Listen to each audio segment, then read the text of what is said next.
Ahora el vicepresidente segundo del Parlamento de Cataluña, José María Espejo, de Ciudadanos. Buenos días, buen día, señor Espejo. Hola, buen día, buenos días. Por ahí empezamos, ¿qué le parece? Si hoy Carme Forcadell ingresará en prisión, habida cuenta de que preside la Diputación Permanente del Parlamento, que es el órgano que dirige la Cámara hasta que se elija una nueva, ¿está prevista su sustitución? ¿Qué mecanismo se utilizaría? Bueno, la mesa de la Diputación Permanente, que está presidida precisamente por la señora Forcadell, tiene ahora mismo un vicepresidente segundo, que soy yo, y una secretaria, que es la señora Ana Simó. Si hubiera alguna medida cautelar que le impidiera a la señora Forcadell ejercer la función de presidenta de la mesa de la Diputación Permanente, el reglamento del Parlamento indica que quien tendría que ejercer sus funciones de manera interina pues es el vicepresidente. En este caso sería yo, que de momento no hay un vicepresidente primero. Se tiene que elegir en la próxima reunión de la Diputación Permanente. Bueno, pues ahí tendríamos, por tanto, la primera consecuencia si eso ocurriera. Vamos a ver, lógicamente, lo que sucede en el día de hoy en el Supremo. Ayer, por cierto, el Tribunal de Cuentas trasladó a la Fiscalía una petición que se denuncia a Forcadell, también por desobediencia, por permitir la votación de la declaración unilateral de independencia, pese a que se le había advertido de la ilegalidad. Pese a que ustedes mismos, ahí en la propia reunión de la mesa, le habían advertido de esa posible ilegalidad.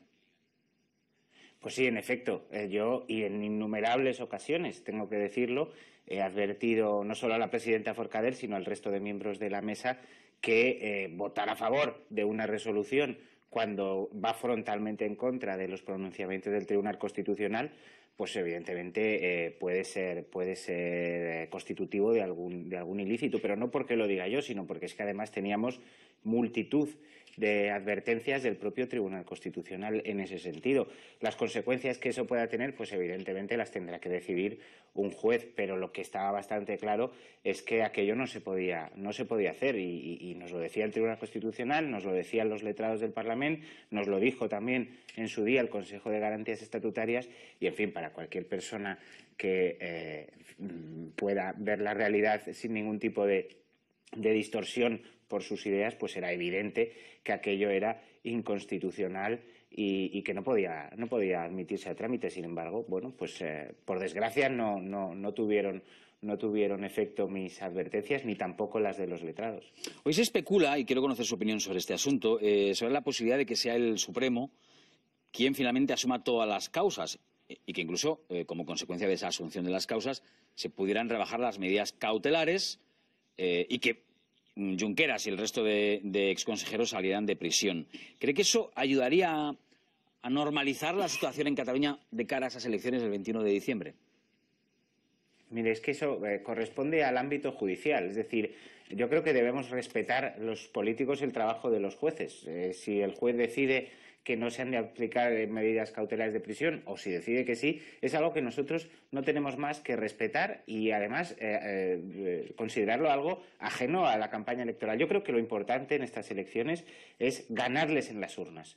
No tenemos que estar pendientes de lo que deciden los jueces, hay que respetar el trabajo de los jueces y los políticos lo que tenemos la responsabilidad, en este caso los políticos que queremos acabar de una vez con esta pesadilla del separatismo, es ir el 21 de diciembre a las urnas y que rebosen de votos para echar de las instituciones a quienes han provocado esta situación, porque no podemos olvidar que hoy haya un juez que tenga que decidir si unas personas ingresan en prisión o no, o si se les aplica algún otro tipo de medida cautelar, es responsabilidad de quienes nos han traído a esta situación, pues incumpliendo de una manera flagrante los pronunciamientos del Tribunal Constitucional, de los letrados del Parlamento, del Consejo de Garantías Estatutarias y, en definitiva, saltándose la democracia, ¿no? Que eso es lo más grave. Pues tenemos la oportunidad de aquí a aproximadamente un mes y medio de devolver la democracia a las instituciones y de acabar con esta pesadilla que ya vimos ayer que afecta gravemente a la vida de los ciudadanos, que muchos de ellos no pudieron acudir al médico que tenían tratamientos,